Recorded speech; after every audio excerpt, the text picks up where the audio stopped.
நிச்சயமாக இவ்வளோ நேரம் விவேக் சாரை மேலே போய் பார்த்துருந்துருக்கலாம். ஏன்னா அவங்க 2 பேரும் அவ்வளோ நல்ல நண்பர்கள். அவங்க இவ்வளோ நேரம் பார்த்துருப்பாங்க.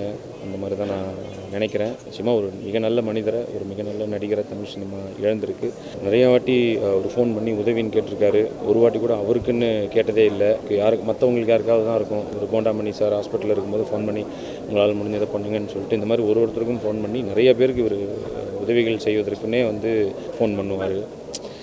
ஷூட்டிங்லலாம் அவரோட இருந்த நாட்கள் வந்து அவ்வளோ சந்தோஷமாக இருக்கும். அவ்வளோ எல்லாரையும் வந்து சிரிக்க வச்சுக்கிட்டே இருப்பார். நான் ஒரு விவேக் சார் இறந்தப்போ ஒரு வீடியோ கூட போட்டிருந்தேன். மயில்சாமி சார் வந்து அந்த தப்பாக இங்கிலீஷ் பேசுகிற ஒரு வீடியோ ஒன்று போட்டிருந்தேன். அதை பார்த்து அப்பப்போ ஒரு விவேக் சாரும் அதை மீட் பண்ணும்போதெல்லாம் பார்த்து சிரிச்சுப்போம் அந்த வீடியோவை. இவரும் பார்க்கும்போதெல்லாம் அதை பார்த்து சிரிச்சுக்குவார். அவரோட ட்ராவல் பண்ணுறதும் அவ்வளோ சந்தோஷமாக இருக்கும். ஒரு சாதாரணமாக எங்கேயாவது ஒரு இடத்துல ஷூட்டிங் நடக்குது அப்படின்னா ஏதாவது வீட்டு சாப்பாடு சாப்பிடணும் போல் இருக்குன்னா அவர் இதே பண்ண மாட்டார். அப்படியே பக்கத்து ஒரு வீட்டில் அப்படி தான் நடந்துச்சு. அப்படியே போய் கேட்குறாரு. ஒரு வீட்டு கதவை தட்டுறாரு. அம்மா தரேன் சார், நீங்களா சார் அப்படின்னோடனே உடனே அம்மா எங்களுக்கு இந்த குழம்பு நம்ம வச்சு தரீங்களா அப்படின்னு கேட்டு அவங்களும் அவ்வளோ சந்தோஷமாக அதை பண்ணி கொடுத்தாங்க. அவ்வளோ எல்லாரோடையும் ஒரு அந்யோன்யமாக பழகி எல்லாருக்குமே அவரை ரொம்ப பிடிக்கும். இண்டஸ்ட்ரியில் இந்த ஹேட்டர்ஸே இல்லாத ஒருத்தவங்கன்னு சொன்னால் நிச்சயமாக அது மயில்சாமி சாரை சொல்லலாம். சினிமாவை தாண்டி அரசியல் அறிவு இந்த மாதிரி எல்லாத்துலேயுமே அவருக்கு இருக்குது. சிவன் சொல்லிட்டு சிவபக்தராக வந்து அவ்வளோ ஒரு வாட்டி பேசும்போதும் நமச்சிவாயன்னு சொல்லிட்டு ஃபோனை ஆரம்பிக்கும் போது அப்படி பேசுகிறதுன்ற அளவுக்கு ஒரு சிவபக்தராக இருந்தவர். ஒரு சிவராத்திரி அன்றைக்கே வந்து அவர் சிவன்கிட்டயே சரணடைஞ்சிட்டாருன்னு சொல்லலாம்.